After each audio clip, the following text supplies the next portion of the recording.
Hello, everybody. Welcome to the Welsh Republic podcast, episode 133 today. And I am here with my guest, SL Kanthan. How are you doing today, SL? Fantastic, Welsh. Thank you so much for having me. You're welcome. It's a pleasure having you. So, how have you been today, SL? What have you been up to? Oh, I'm writing an article on the Belt and Road Initiative. Mhm. So I have to get that finished by 5 p.m. my time. So that's a big project for me today. It looks like with the hat you're wearing, it kind of looks like you've been playing golf or something. you know, Yes. you know. How was everything going there in India? How's everything like the weather there in India where you're in at the moment? Is it good, bad, or? Yeah, the weather is very nice, but today it's but not too hot, not too cold, very pleasant. I can't complain, but like overall, it's a tropical environment, so there are some goods and bad things. You know. Fair enough. That's really good. Yeah, I would love to go to India one day. There's some beautiful places there. Go see the Taj Mahal and also go to a lot of other places. Where in India are you based in, SL? Mind me asking? So I'm in Bangalore, which is like the southern part, and it's Yeah. considered the Silicon Valley of India. So there are a lot of tech companies, and if you drive around, you'll see all the American firms here. Microsoft, Facebook, Google, IBM—they're all here. So, SL, what else is your area where you live in famous for too, like culturally, that is also given to the world, and what's like a famous tourist destination there in Bangalore? We have a lot of old palaces and gardens. So Bangalore is very famous for the gardens. So it's very green and relatively very pretty, you know. Uh, but relative to the rest of India, okay? So don't compare that to Switzerland. Don't compare that to New Zealand or to Switzerland or something. Yeah. Is it like not as like compared to other areas in India? How developed is it, Bangalore? It's pretty good, like we have a 5G network and we have some nice the industrial stuff. But the funny thing is, if you go to the roads, oh my God, you'll see potholes everywhere. The roads don't have traffic lights. The streets often they don't have any names. It's just madness. And Oh my God. yeah, there'll be like but traffic jam. People are honking all the time. It's so terrible. So those things they need to change. I hope they change. Because the problem is that most of the people in India they haven't traveled abroad. Mhm. So they don't understand why things are so bad. You know, like there are so many street dogs in Bangalore. And nobody thinks of like an idea to get rid of the street dogs. Like they don't even understand why that's a good thing. No, And you don't. like I said, and we have, like power outages every day. Oh, So really? Wow. Is your area that bad, or is your yeah, power good where you're yeah. in? Yeah. So, for example, I mean, so right now there's no, the electricity in my house and the block, you Hmm. know. So, and it happens like so many times a day. And Bangalore is supposed to be the Silicon Valley of India, right? Yeah. And then people dream of, oh, we can get manufacturing from China. We can be the next China. No, you can't if you don't have electricity, you know? No, you can't. You know, a lot of people, SL, say that India, right, even though it's having its problems, a lot of Westerners and a lot of stuff say that India has a lot of potential, which I think it does. I think it has got a lot of potential. I think if it can get its problems out of the way, especially with a billion people, it does do great infrastructure, great work. When you look at India with the way it's going, and especially, like how people say it could be the next China, what do you think is the thing that's holding it back from becoming like, how China is economically? And why is it like not as good as China is? And what is like the biggest cultural things that India need to do, like politically, socially, if it is, and economically, if it is to get on the level of China potentially becoming another world superpower? Yeah, very good question. So there are a few things, but if I have to boil it down to two, so one I would say is, I mean, the infrastructure, you know, just basic things like the electricity, roads, railways, schools, hospitals, water supply, 5G, the basic stuff. Because without that basic stuff, you cannot have a manufacturing renaissance. So nobody is going to come to China. I mean, come to India if the freight trains are moving at about 25 kilometers per hour. The roads have potholes, and you don't have electricity 24 hours a day, and the workers can't show up to work on time because of traffic, bad traffic, and the public transportation really sucks, right? So there are so many basic problems that need to be addressed. Now, this is not really rocket science, but it takes a lot of skills and the investments, and that's how China did it. They had the discipline, they were very focused, and they are very hardworking, and they get the job done. Like in 2019, the Chinese built 6,000 kilometers of bullet train, the high-speed rail. Okay, Yeah. 6,000 kilometers in just 1 year. Okay, and in India, they've been planning that for like 15 years, and they're working slowly, slowly, And slowly. and the United States just had theirs built for the first time ever. And it's like, with the United States having been the richest country in the world, I mean, if it put its money in the right places, it would be a technology superpower, but it just can't do it, with all the corruption it has, It's just like, Yeah, so you just need to, so it's like, somebody wants to lose weight and they want to be muscular.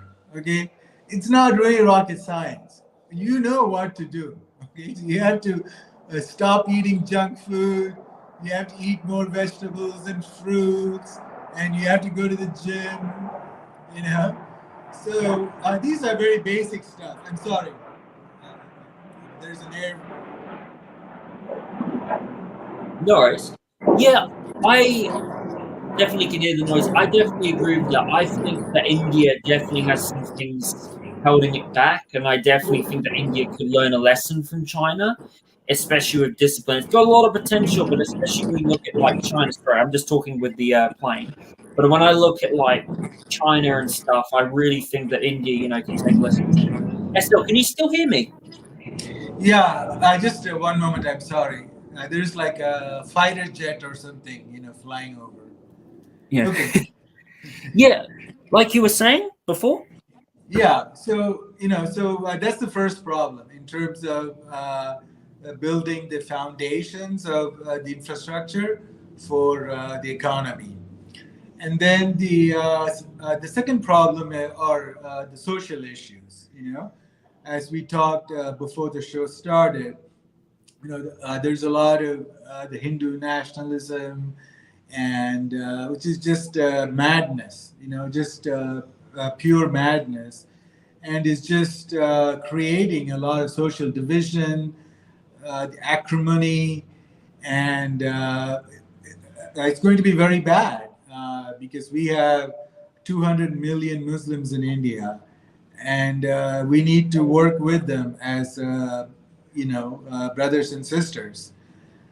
So the crazy the Hindu nationalists are just Is the Indian president a Hindu nationalist or no? I mean, the prime minister, yes. Prime Minister, yes, or he is. Yeah. How is he addressing like the extreme like Hinduism? Is he doing anything to fix it, to tell them to stop it, or is he really in like a line of? And are you a fan of Maldi or no? No, not really. Because well, he thrives upon the Hindu nationalists, right? That's his base. That's his voter base. So his party fuels this nationalism, and but his party has this huge troll army on the social media. So there are like about 150 to 200,000 people who spread hatred, bigotry, fake news. The anti-Islam, fake news all day long, and it's a very, very toxic environment. And the mainstream media, they're all pretty much in alignment with the prime minister and his billionaire buddies. So it's very much crony capitalism, but combined with the cultural wars. And because they cannot really meet the needs of the people, So, well, India still has a lot of poverty. So the median wage in India is like $100 a month. So that means 50% of the people in India, they make less than $100 a month, right? Yeah. So, and the wealth inequality is huge. Only like at the top, but 10%, they're doing okay. The top 5%, they can buy the iPhones and stuff, right? And the 95%, they can't.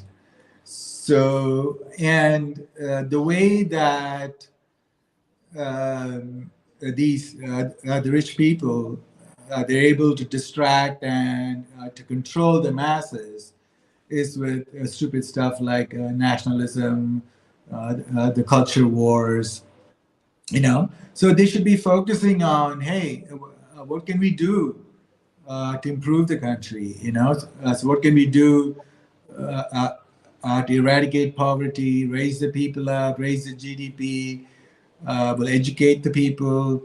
Like if you look at the workforce, I mean, something like half of the workforce, they haven't even finished, high school. So these are the problems that politicians, they should be focusing on, but they're focusing on just all the wrong things or jobs that, so for example, well, India is known for its, software skills, right? So that's great, but that's only a very, very small fraction of the population, right? Like maybe 0.1% of the population, they can do programming and software stuff.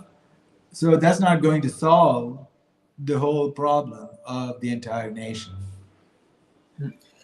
So, SL, when I look at Hinduism, I like to think that Hinduism is peaceful, which it is. It's kind of like Buddhism in a way. To hear that, I've had conversations before with some Indian people, and they're like friend. Their supporters are Moldy, and is that his name, Moldy? Right, Moldy. Yeah, The Indian, yeah, they support Moldy, and they say he's the best, one of the best presidents in the world, and all that stuff. And a lot of these Indian nationalists will tell me that, like, oh, the Muslims in India are very unpeaceful. They cause a lot of violence and crime. What would you say, like, was where? What would you say, like, because you told me before the show that Hinduism in India was the Hinduism movement was very peaceful and stuff. What would you say, like, was the date and year that the Hinduism like movement went downhill, like in India, and became extremist? And what would you say is like, and three questions here. And what would you say second? And second, what would you also say is the biggest lie that the Hindu nationalists say about Muslims in India? And three, what would you say is the worst crime that the Hindu nationalist movement have done in their history so far, in like the last 20 years? okay. So the Hindu, the nationalist movement, it started like in the early 20th century as a response to the British colonization, and then the British also, they played the Hindus versus the Muslims very well, you know. So it was the divide and rule.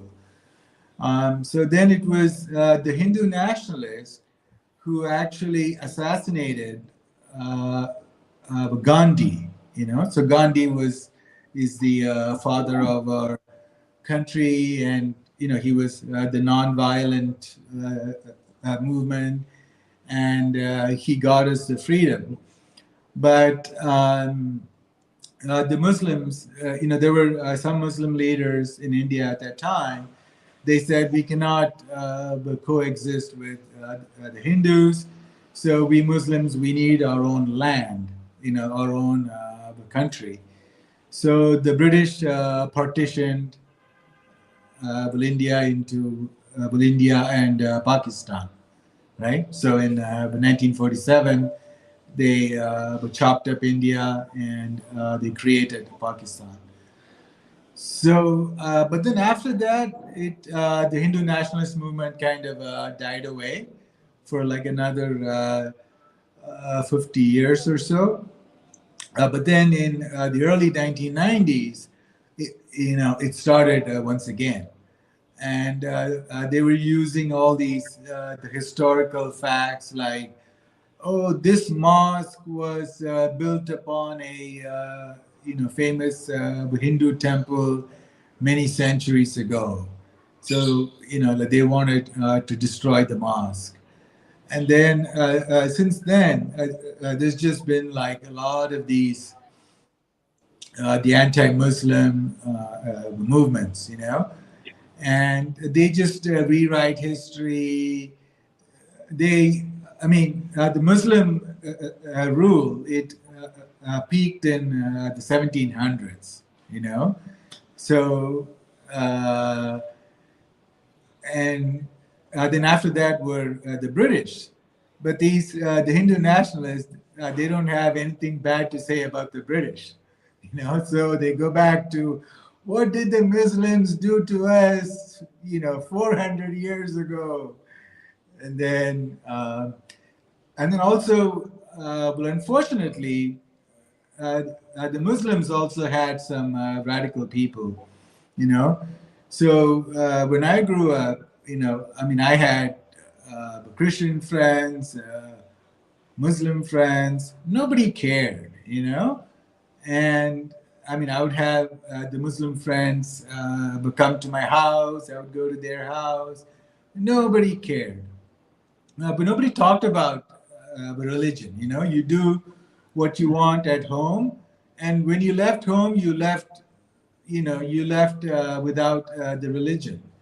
And politics was not based on religion. You know, politics was based on all the other stuff that they fought about. So this whole the Hindu nationalist movement, it then uh, Modi's party, they have really fueled it, you know, and they have a huge cottage industry that spreads all kinds of fantasies about, and these are completely irrational and Like what not. type of fantasies? What type of fantasies do they spread? For example, they would say, "Oh, we want an India that is only for the Hindus." What does that mean? Like, what are you going to, what are you going to do with the 200 million Muslims? So, so it's not like Israel where they can, build barriers and they put 2 million people inside Gaza and bomb them. We can't do that. And then also in Hinduism, you have all these the caste system, and you have, for example, Sikhs. They want their, but not all of them. Like a small fraction of the Sikhs, maybe like 1% or less. They want their own land. They want to secede. So this the Hindu stuff, it becomes a self-fulfilling prophecy of conflicts, right? So, for example, because they talk a lot about the Hindu nationalism, the Muslims in India, they feel unsafe, and then some of them they react, right? So it's just like a cycle of violence, of conflict, and misunderstanding. So we need to break that cycle, and we need some leaders who can bring Hindus and Muslims together, and they need to shut up about the Hindutva movement. Like, people need to focus on the economy, right? What can we do to build, fix the pot? Like, well, if you go to an Indian politician and say, "Hey, there are so many potholes on the street, and the traffic is really bad," what he will do is he will just change the name of the road to something very nationalistic. Okay, that's the best they can do. They can't fix the road, but they will be all patriotic. So it's like basically the wrong kind of patriotism. You know, so they hate China because of the border problems, right? But the conflict, if you look at the areas that are under the conflict, those areas have no, I mean, the economic value. Okay, but they don't have oil, they don't have gold, they don't have lithium, they don't have anything. Like, they don't even have nothing of use, right? So then you're just fighting with China for something that is not that is totally useless, right? So the best way would be to say, "Hey, China, let's freeze this border issue for the next, say, 30 years, okay? And for the next 30 years, let's work together, and we have a lot to learn from China. So why don't you guys, bring manufacturing to India, and will you help us grow, and we'll provide cheap labor, and we will do with you what you did with Japan, South Korea, U.S., and Europe 30 years ago, right? So that would be a smart way to go about doing that. So rather than that, you know, they banned all these Chinese apps. They banned the investments from China, and Byte, which is the world's number one car company in terms of the electric cars. So Byte wanted to open a factory in India, and the Indian government basically said no, because they don't want any investments from China, right? So who is, so this is a lose-lose situation, right? So in a win-win situation, Abide would open up factories in India. They would make some sales. They would be happy, and we will create jobs. We will learn the technology of the electric cars. That would be a smart thing to do, and they're not doing the smart thing. So this the anti-China and the anti-Muslim sentiments, they are really holding India back. When you SL, when you look at like India, a lot of people like to say that India, when they became independent, India is free of the globalist Rothschild banking cartel control. But there are some other people I spoke to, and they actually said, no, it isn't. It's not. The British still control a lot of India's gold. Like when you look at like Prime Minister Modi, how like of a much of a connection is he connected to the globalist? And when you talk about like how these nationalists and these Hindu nationalists are trying to say horrible things and wanting to like do something horrible to the Muslims in India, do you I was speaking to your friend Bluebird the other day, and she was saying to me the potential of there being a civil war in India. When you look at that happening right in India right now, do you think, with the globalists being controlled, do you think that the globalist Rothschild elite would love a civil war to happen in India? And do you think that maybe there could end up being some kind of genocide against the Indian Muslims one day? And what is your thoughts on the potential of there being civil war in India with the way things are going? Do you think there will be civil war, or do you think India will somehow kick out the globalists controlling it, or do you think the future looks bleak? Well, the globalists have full control over all the main sectors in India. You know, if you look at the English channel in India, uh, the TV channels, the number one is CNN. Okay, Yeah. so how can that be? How can It's so stupid, So, and if you look at all the mainstream media in India, all the think tanks, they all repeat the American globalist propaganda, right? So there's no really independent thinking, and so and it's like but pervasive, in with technology, media.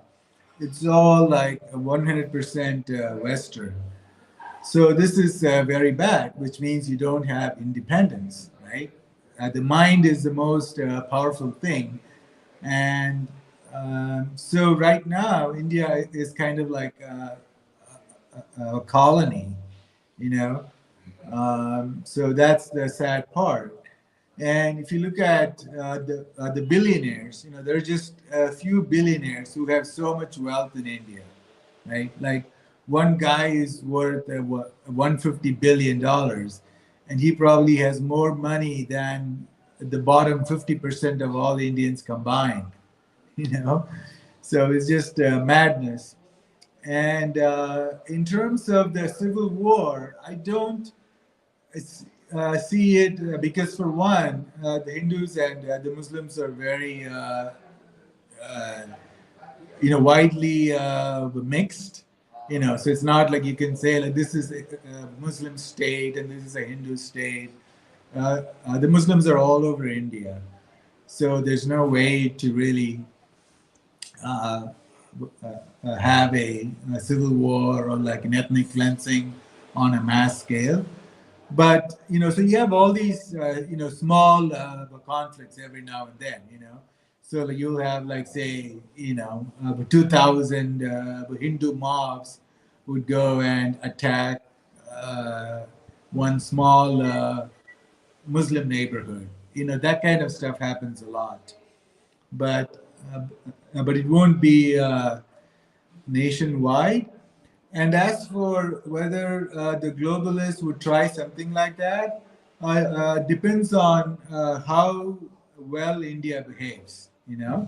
As long as India keeps obeying the U.S., Europe, as long as it's a good puppet, the West won't do anything like the color revolutions, But if at some point India tries to seek strategic autonomy, if they try to make, say, friends with China, then yeah, then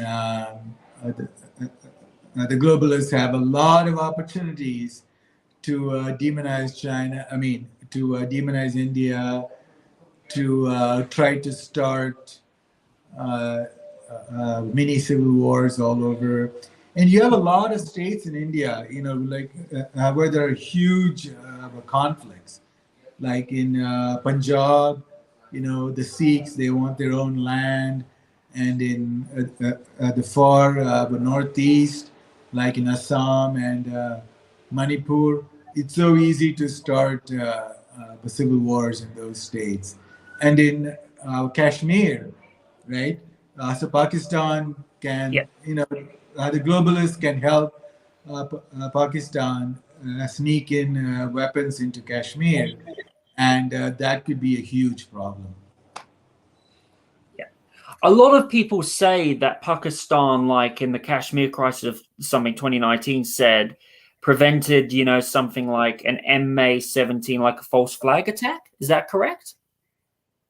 It's possible. I don't have solid proof. Hmm. Yeah, I get what you mean by that. It is a bit, of a certainty. So, how do you see, like, with the future of BRICS happening? Do you think that India will stay in line with BRICS? Do you think that BRICS will succeed? Or do you think it will collapse, like, somehow? Well, BRICS has a lot of potential, and so this year we had 6 new members. So it's now BRICS Plus, and it involves countries like Saudi Arabia and Iran, Egypt, Ethiopia, Argentina. So there's a huge movement in the world, in the global south, to create a multipolar world, right? So where they're not afraid of the dollar, they're not enslaved by the Western financial system, by the diktats, by wars, the continuous wars. So they want, freedom from this the globalist tyranny. So there's a big thirst, and next year probably more countries will join BRICS, and it's going to redefine global trade, global financial system, global diplomacy, right? So China doesn't bully people, right? When China wants something, it makes a deal, right? When China uh, wants some help from Africa, they want the iron ore, the copper, whatever. Well, China doesn't go and assassinate leaders like the U.S. did during the Cold War. China doesn't do color revolutions. It doesn't start civil wars. So it doesn't do all those shenanigans. It makes good deals, right? It says, okay, I'll build hospital, I'll build roads, railways, schools, housing projects. I'll provide a satellite TV for your villages.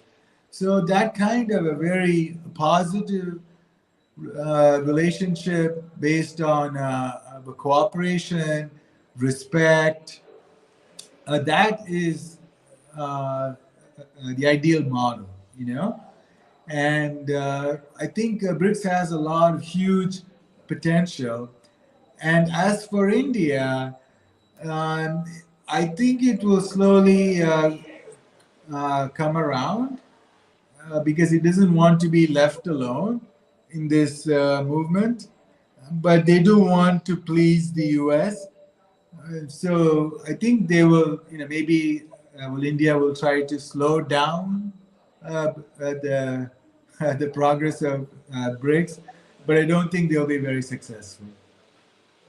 Well, How does what is the Indian general population's view of what's going on in Israel and Palestine? Are most of them pro-Palestine, or are most of them pro-Israeli? And how does that relate, the Indian people view that at the moment? Yeah, it's so funny. Like if you look at the official statement of the government, it's it's on the same page as China, Russia, and many other countries. We support the two-state solution, Palestine as a separate country based on the 1967 borders, and so on.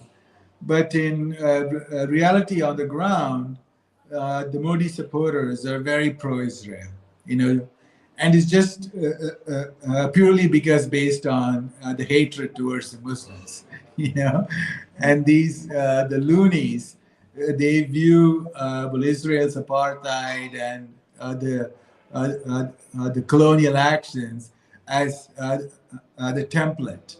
It's like their perfect fantasy. Oh my God, how great it would be to put all the Muslims in a prison, bomb them whenever you want. Wow, this is so amazing. And then we can have this paradise of Hindus. So it's like so messed up. And these people, they don't even realize that the Israelis, they couldn't give a damn about the Hindus. They couldn't give a damn about India. They have the big powers, the US and Europe, under their influence. So they don't really care much about India, other than if India wants to buy some Israeli weapons, they will sell them. But there's no use for from their point of view. So going back to like the Israel-Palestine views, many conspiracy theorists have been saying, I saw that today you just wrote that Israel wants $10 billion of emergency money, which of course they will probably get. There's no guarantee. Many people are saying that they believe that that on October the 7th was a false flag created by Israel, by the globalists who control the Israeli government, as a way to resume the Greater Israel Project, which of course is a thing, that Israel has planned, especially when you look at Benjamin Netanyahu and when he was at the UN discussing that, and it's been a thing that the Rothschilds have wanted on for a long time. As a project goal of toppling the governments of the remaining countries like Syria, Oman, and Iraq and around those countries. Would you say that this was an inside job done by the Israeli government? And would you say that this is a way that they're trying to push war with Iran, especially, knowing that the narrative in Ukraine is collapsing, Ukraine is losing their war, they're obviously shifting their focus onto this now. Would you say that this is an inside job, to maybe start a war with Iran, or do you think that will come in later? How do you see it? What do you think? Do you think it was a false flag by Israel?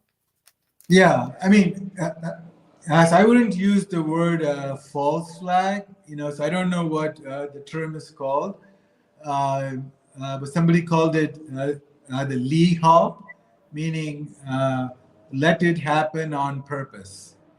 Yeah. So false flag is when you attack yourselves and you blame the enemy, right? So there is a modified version where you let the enemy attack you. Sorry, just one moment, please. I know what you mean. There is a lot of dodgy stuff, especially with what Benjamin Netanyahu did. He's not very popular in India at the moment. In Israel, he's not very popular in Israel. Not a lot of people really like him. And especially, with a lot of, the Israeli far right is getting really worse. And it's really, worrisome to see, how Israel is going at the moment.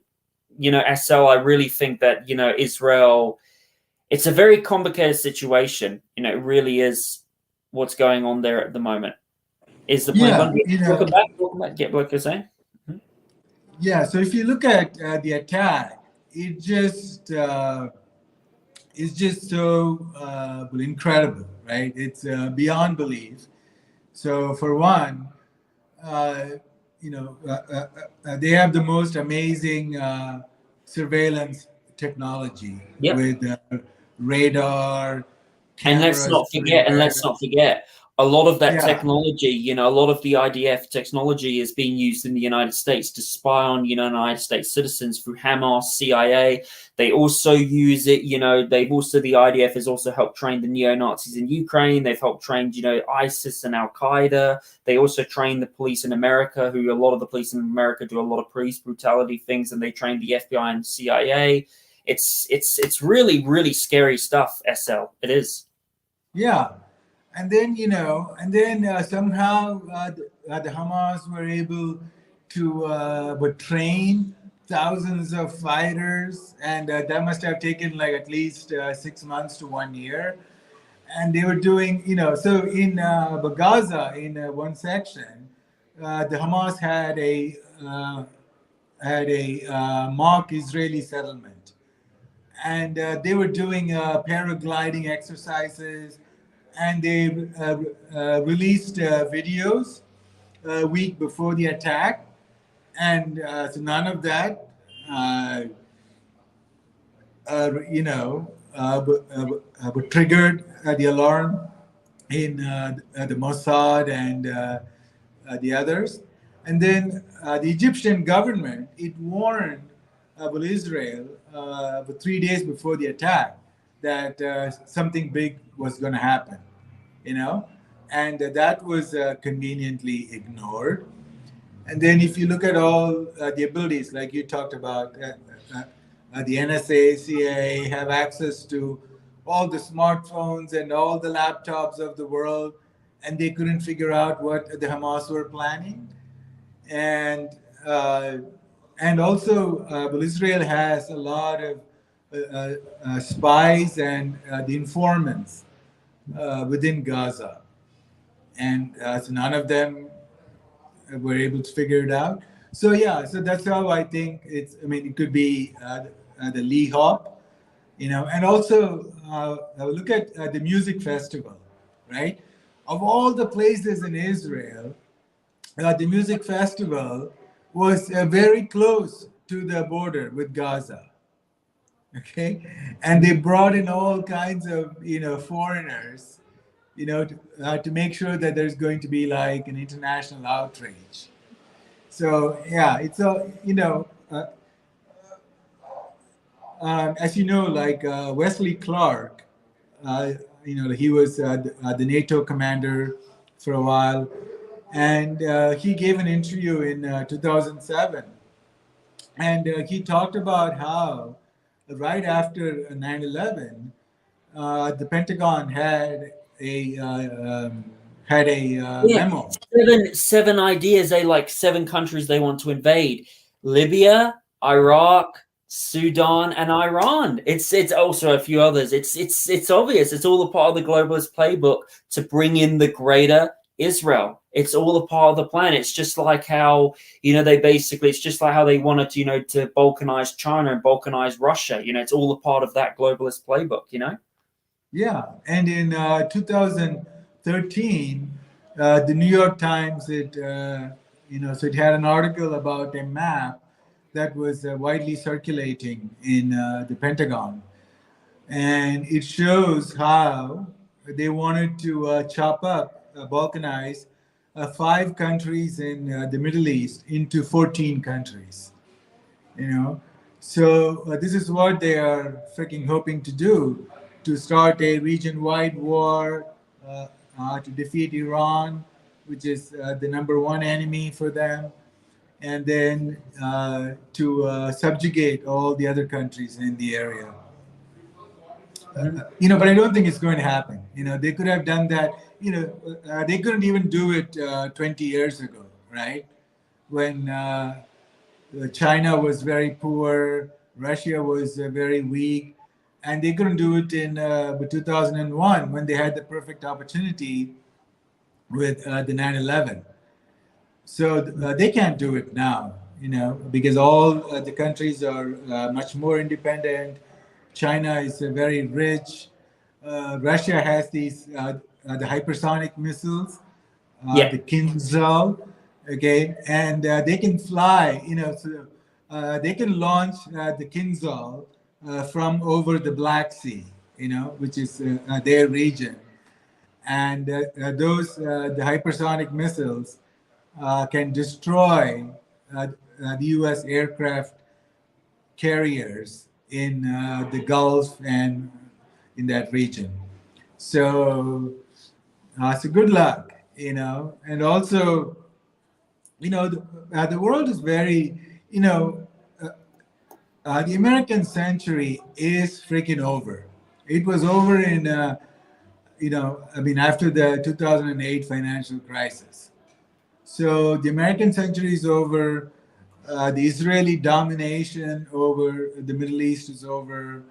They need to think totally differently. They need to think of other countries as partners and as the equals, and try to make peace and stop this like warmongering, just endless warmongering.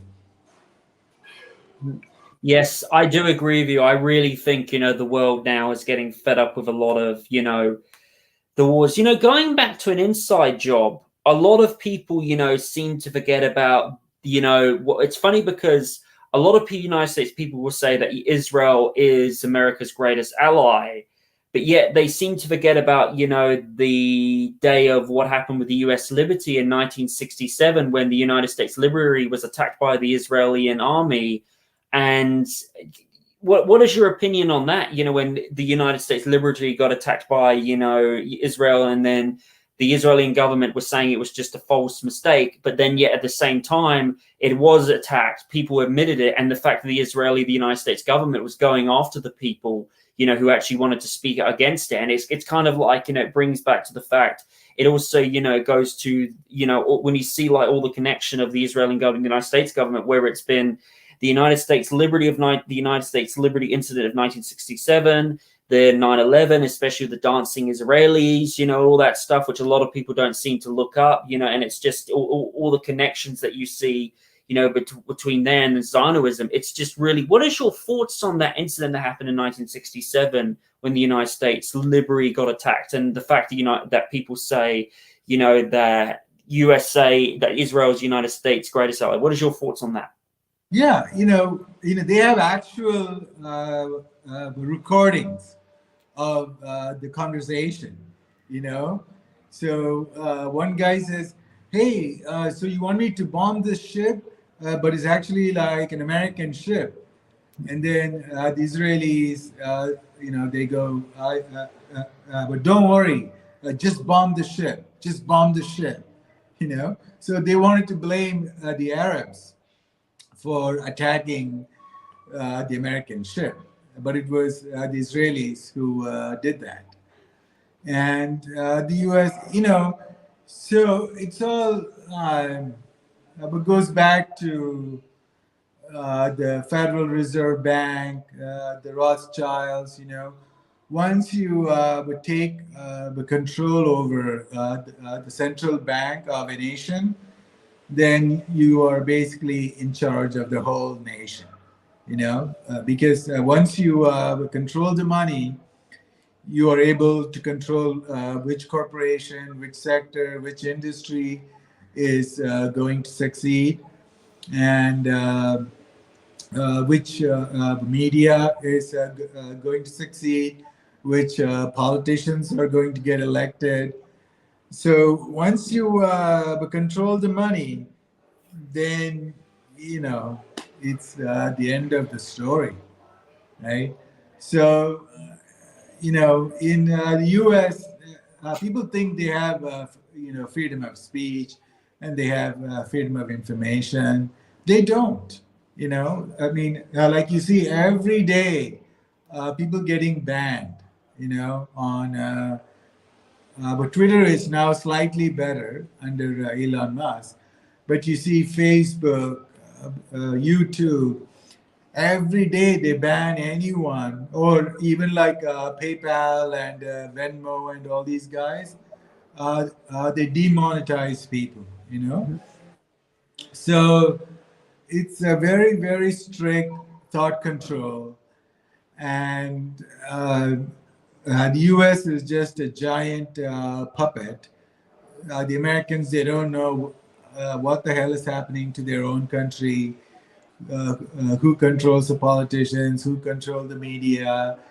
They just repeat the narratives, you know, and it's really, sad. And like even, and but thanks to political correctness, a lot of the people, they cannot see the truth. Like if you just show them a green tree, yeah, they will say the tree is purple.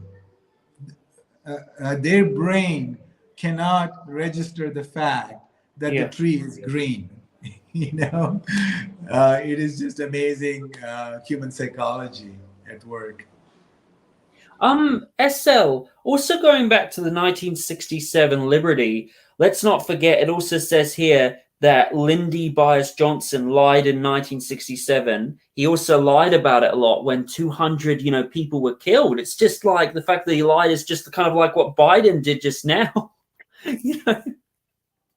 Yeah, I mean, but you have to go back to, but JFK's assassination, right? Yeah.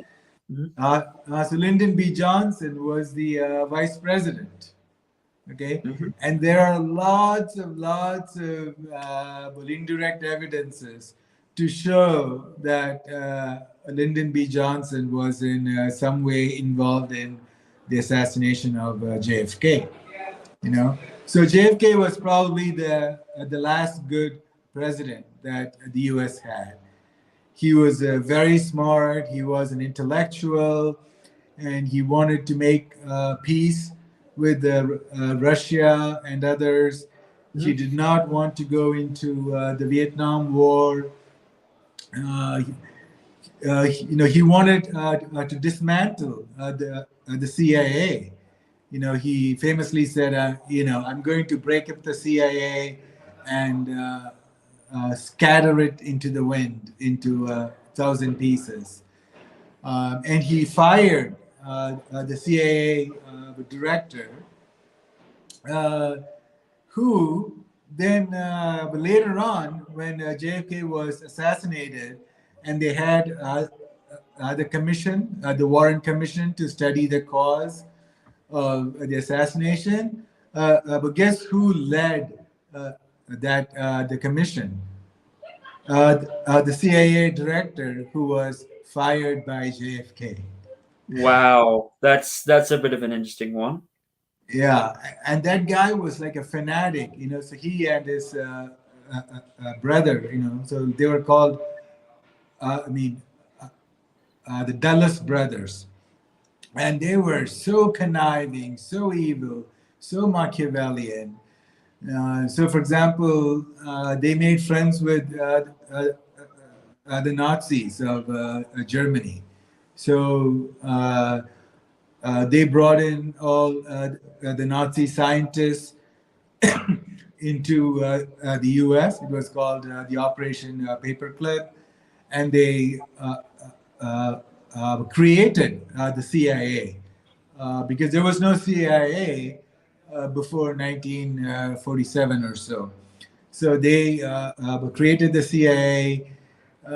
They took uh, uh, the number one or the number two Nazi leader in Germany, and they made him the head of Germany's intelligence, BND, and they sent uh, the Ukrainian, the Waffen division, the Nazi division of the SS. They sent about 2,000 of them to Canada. They sent thousands of the Nazi commanders, or like slightly higher up than like regular soldier, like the lieutenants, whatever. They sent them to Latin America. They had a top-notch CIA guy control the drug trafficking in Central America. And if you look up the Operation Gladio, so it was the CIA which had false flag attacks all over Europe whenever some country was not so pro-US, So like if there's a politician, so if there's a party in say like in Spain, Italy, Greece, whatever, and if the anti-American politician was about to win, then the Operation Gladio, the Nazis would, blow up train stations with bombs, would Yeah. blow up things to blame the communists. So this was the Dulles brother who killed JFK, and they put Lyndon B. Johnson as a puppet. And I think it was also the same reason the deep state, it got rid of Nixon. The whole Watergate scandal is so stupid, but yes, it was bad, but it's not as if it was the first time that it had been done, So they got rid of Nixon because he was not very fond of Israel, and he was not very fond of the U.S. mainstream media and a lot of the policies that the globalists wanted. Mm-hmm. I just wanted to bring up something here, talking about that. What is your opinion on Zionism? Zionism, is that how you pronounce it? Zionism? So Zionism is You mean Zionism, as we all know. Zionism? Yeah, that one. Zionism. Yeah. So as we all know, in the late 1800s, a group of Europeans decided to colonize this land. Known as Zionists, they represent an extremist majority of the Jewish population. What is your opinion on Zionism and the biggest misconceptions that Western media has about it? And what a lot of people say, that it's actually a peaceful ideology, but it's not. What would you say is the thing that makes Zionism so dangerous, and so racist, towards many other people? Because many people get that opinion about Zionism, especially in what way do you think Zionism has played into the globalist banking system that is used to control the West and the political system that is enslaving the West today? Yeah. So, on one hand, the Jewish people, they've faced a lot of persecution in Europe, right? So throughout, for centuries, the Jews would be placed in the ghettos. They would be discriminated against, and they had all these laws against the Jews. And sometimes there would be like pogroms where people would just come into the Jewish neighborhood, and they would beat up people or worse.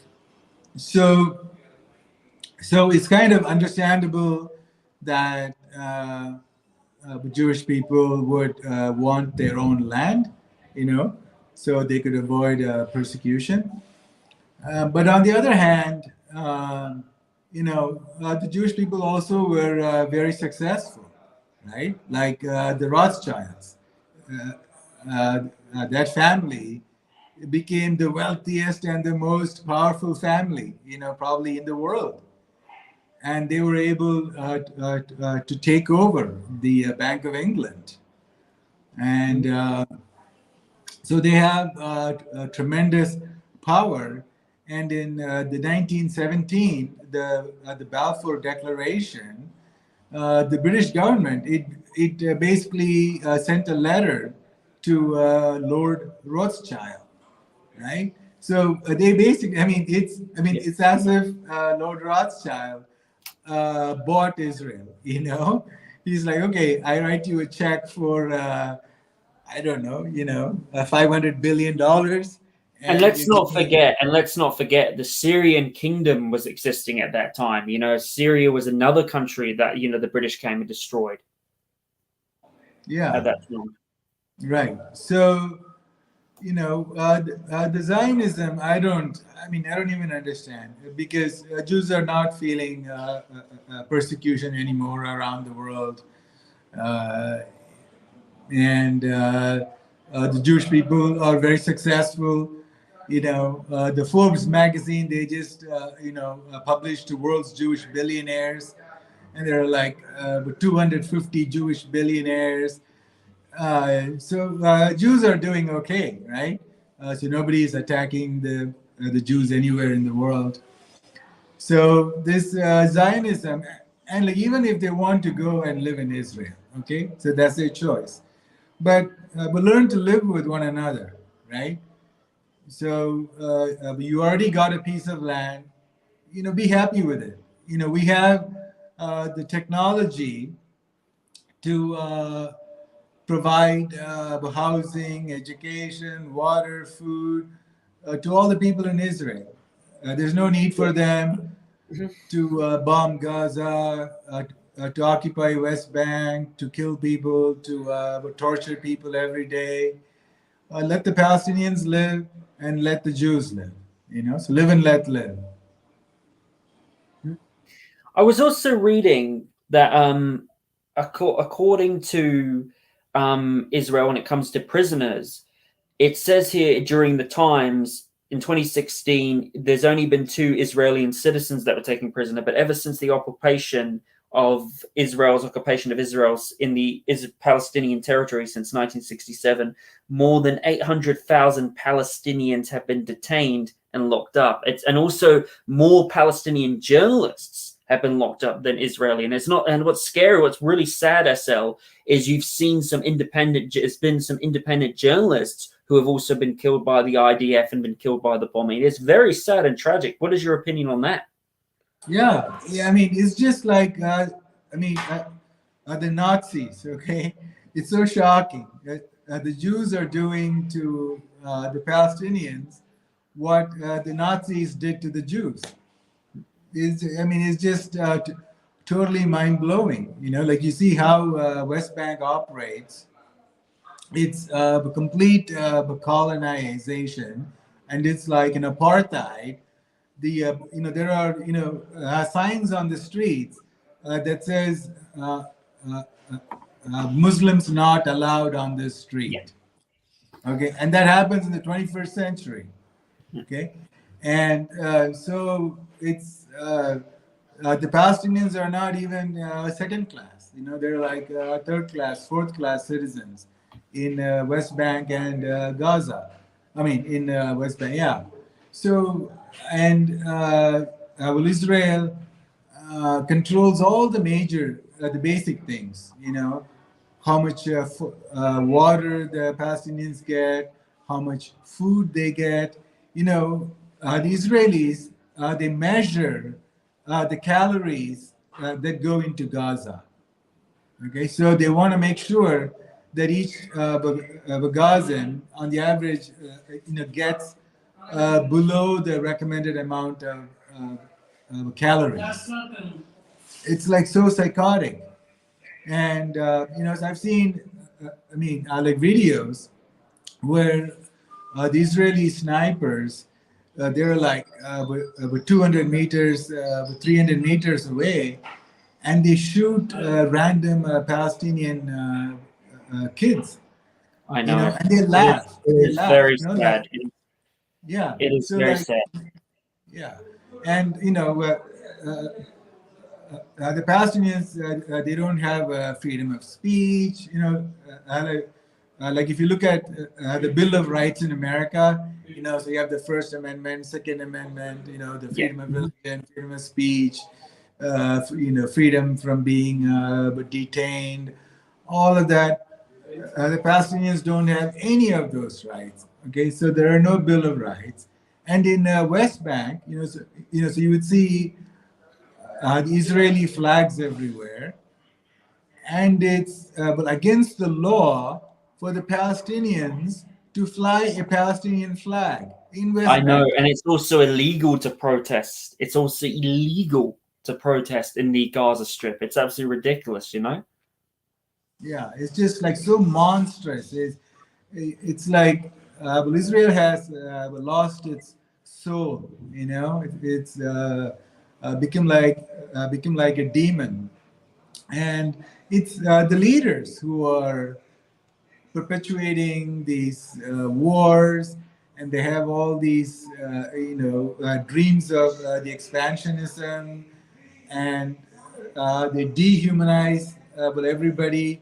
You know, they call Palestinians as the animals, and they always talk about carpet bombing Gaza. And even if you know, like there's this person named uh, Abby Martin. You know, she is an She's American great. journalist. She's fantastic. She is fantastic. Yeah, Yeah, Gaza for Freedom. That is a great documentary. yeah. So she, you know, she goes to Jerusalem, to this the hip Mhm. area. You know, like where uh, the upper middle class youngsters hang out, and she talks to random people on the street, and the things that they say would just shock your conscience. You know, just people, like one girl, she goes, "We need to kill all the Arabs." Ha ha ha ha ha. It's just so psychotic. You know, they've lost the humanity in this, and yeah, terrible. And the world just looks on. Nobody has the balls to stand up against Israel, to place sanction on them, to like, you know. So just imagine what they did to Gaddafi in Libya, right? Yeah. So the U.S. basically they paid the Al Qaeda to start protests in Libyan capital. Yeah, and these the Al Qaeda terrorists, they set the police stations on fire. They attacked the government buildings. They killed a few people. And when the Libyan government, they sent the people to stop Al Qaeda, but they didn't know that it was Al Qaeda. You know, so they just thought, wow, man, some crazy protesters or violence. And when they sent the people, within 4 days, the U.S. and NATO, they passed bill to protect the civilians. You know, they said Gaddafi is killing his own people, and the UN passed a resolution.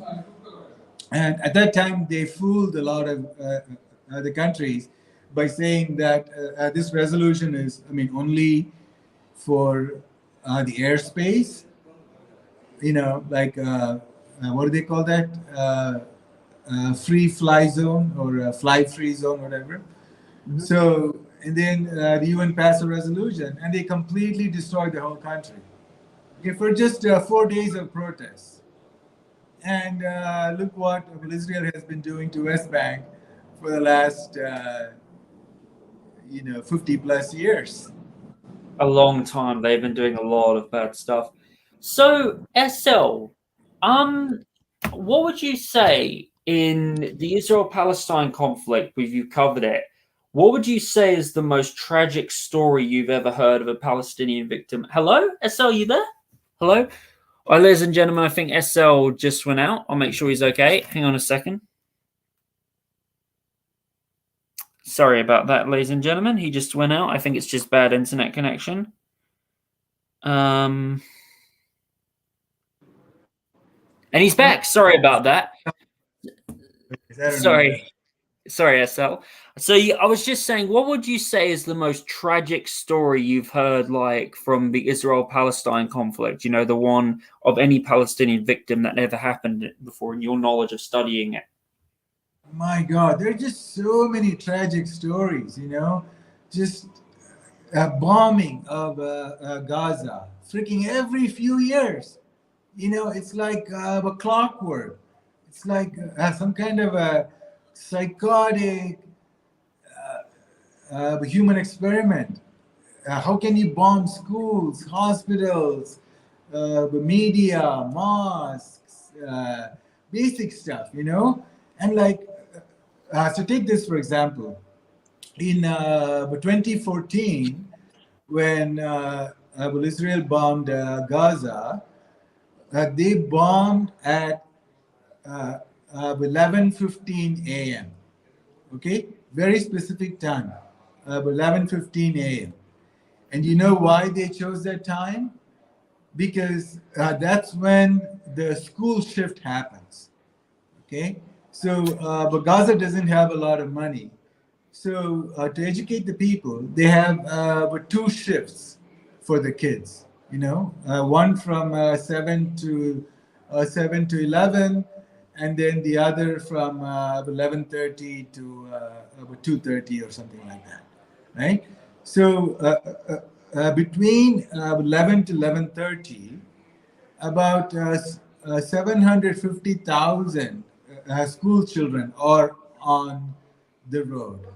Okay, so they're out in the open. They're either going from school back to home, like after the first shift, or the kids are going for the second shift from home to school. So that is precisely the time that Israel chose to bomb Gaza to maximize the death of school children. Wow, that's messed up. That is incredibly messed up. I mean, I have never heard of a story like that in the whole human history. Just sick, sick people. Um, SL, what do you think? What do you say to the people who usually would say that if Israel was to take down their guns, there are some pro-Israeli supporters who will say that if Israel was to take down their guns, some of them will say that Israel will get blown off the map in days. What is your opinion to people who say that, and the people who say that if Hamas took down their guns, they would it would be peace? What is your opinion when pro-Israeli people say that? Okay, well, but nobody is saying to lay down all your arms, right? So it's about how to create a security architecture, right? How do you create peaceful coexistence? It's possible. You know, it's not rocket science. You know, if you look at the British and the French history, right? They killed each other for 1,000+ years. You know, the British would kill the French would kill the British would kill the French would kill the British. Just madness, Yeah, that's right? true. You know, and now they solve the problem. So, so it's not hard, you know. So both are, you know, there are smart people, good people on both sides. So you need to bring them together, bring all the other countries, and you create a security architecture. You know, how to live together. You know, one thing I've noticed is, can I just say this? I'll just say SL. I love Jewish people. I've got nothing against them. They're fantastic people, just like Muslims. There are so many good Muslims, so many good Jewish people out there.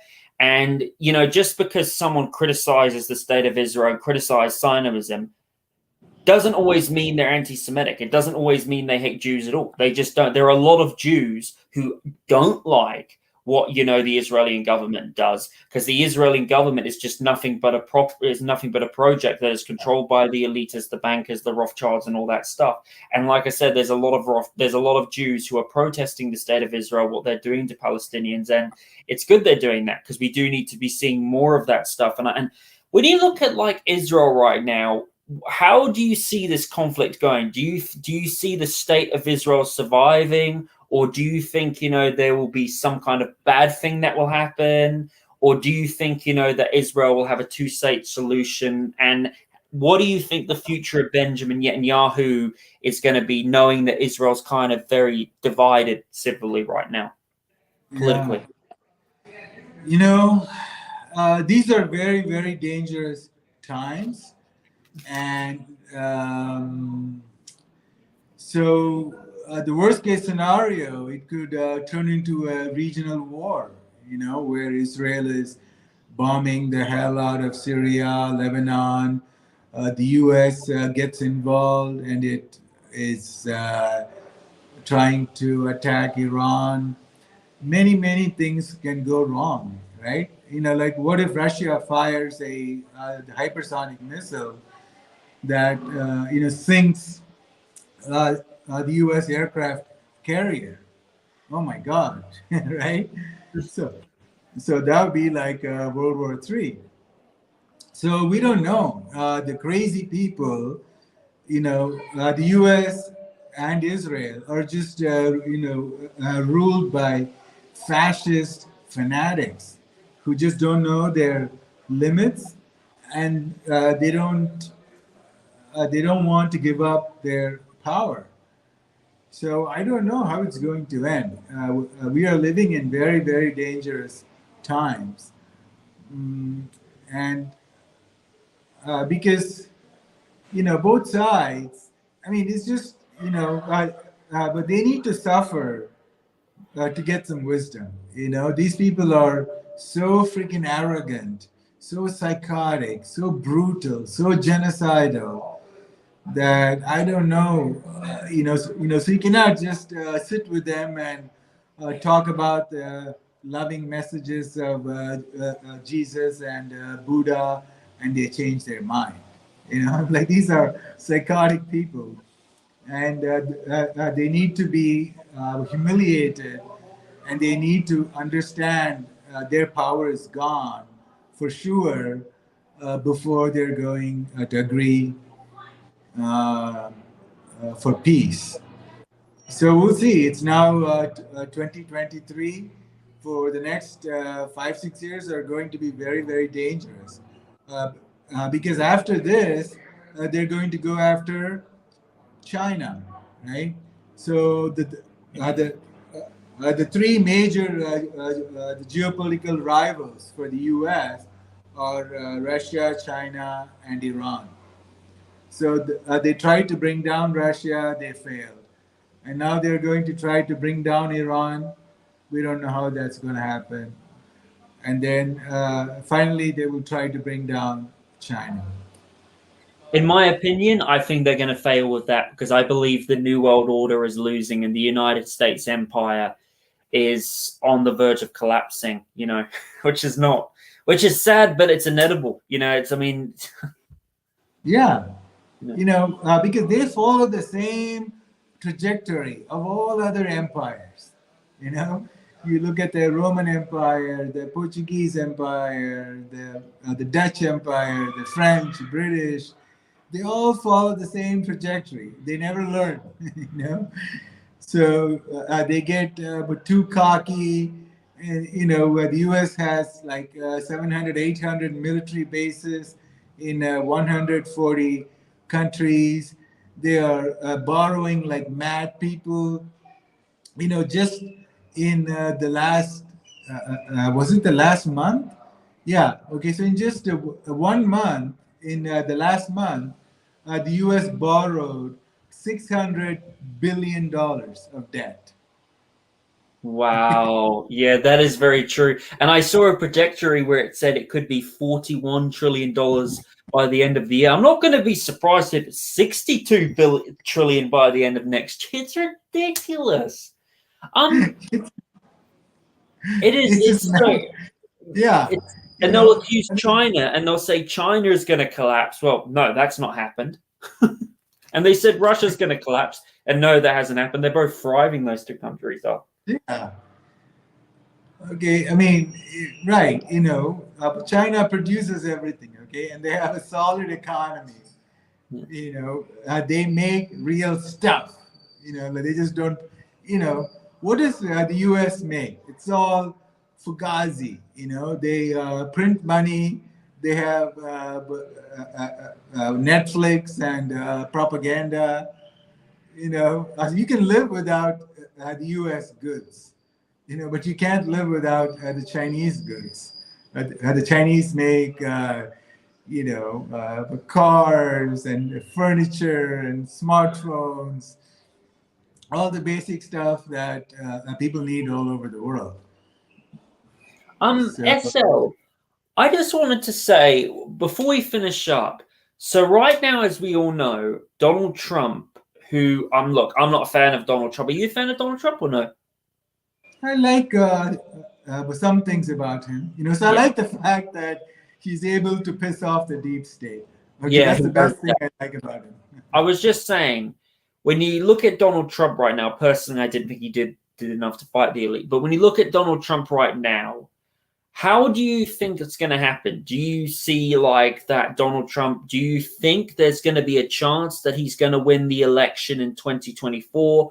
Or do you think they will rig it? Or do you think there's a scenario where they will try to assassinate him? And how do you see the future of the United States going on? Do you think it will collapse economically, or do you think there's going to be civil war coming soon? Yeah, those are all very possible. Because I believe that the 2020 election was totally rigged. Okay. Absolutely. Well, but let's not just say, election fraud has been happening in the United States since 1864. By the way, SL, there's a good documentary by my friend Lila Hart and Eric. They did a documentary called America's Voter Fraud History. You should check that out. It's a very good documentary. It talks about how shout out to them, by the way, how the election, in the United States has been stolen since 1864. I'll send you a link to that after this interview. How it's been stolen since 1864, and and the election laws in the United States' election system is so poor. The election laws are crap. It's so easy to rig. Even Nicaragua, Colombia, Peru, even they have better election systems than the United States has. Yeah. You know? So like there were so many documentaries on the HBO and stuff, like in 2013, 2014, and they showed how easy it is to rig the election machines in the US. Yeah. It was so easy to swap the memory cards. It's so easy to log into the internet and to break into them. It uh, they brought in some like the hackers, and they were able to break into these election machines within a few minutes. So So SL, yeah, SL, like I was saying, so do you think in your knowledge of history, this is the last thing I was going to say, do you think your knowledge in history, do you think the United States will have civil war, or do you think Donald Trump will win the next election? How do you see it going? yeah, I think they will stop him. These guys are so powerful. They will, have, fake charges. They will prosecute him. And just before the election, like in September, October next year, Yeah. Donald Trump will be sent to jail or something. These people have no scruples, right? They don't have any morals. They don't have any scruples. And but look at the guy Biden. He's so senile. Oh my God. You know, yeah, and he's surrounded by all these globalists, right? And but nobody can even but talk about the affiliation of all the people surrounding Biden. Okay, but there are some memes you can go take a look at. It's Well, what would you say is yeah, your favorite meme of Biden? Your favorite meme that you've seen of him? so so for people who are not blind and deaf and dumb, they can see what's happening in the U.S. So it's so sad, because uh, the U.S. could have been a great country. There are like a lot of positive things about the U.S. Mm-hmm. But but they're on this self-destruction path, and the people don't understand what's happening to them. Yeah. So thank you, SL, for coming on my show. It was an absolute pleasure having you. Where can people find you? You can find me on Twitter at Kanthan 2030. Fair enough. I just want to say thank you very much, SL Canton, for coming on my show. It was a pleasure having you. I really enjoyed it. And I just want to say to everybody, please go and check out SL Canton's work on Twitter. He's a very good person, does very good articles, very good, very fantastic, especially when it comes to Indian politics. If you want to learn anything about Indian politics, he's very knowledgeable when it comes to, if you want to learn about globalists and conspiracy theories, he's very good at exposing a lot of the deep state's lies. He does great political work. Go give him the like and subscribe. He deserves. Go support his work. And I just want to say, everybody, thank you for joining the Welsh Republic podcast, episode 133 today. Take care. Remember to like and subscribe and to share this video around with your friends and family. Take care, everybody. God bless you all. Bye.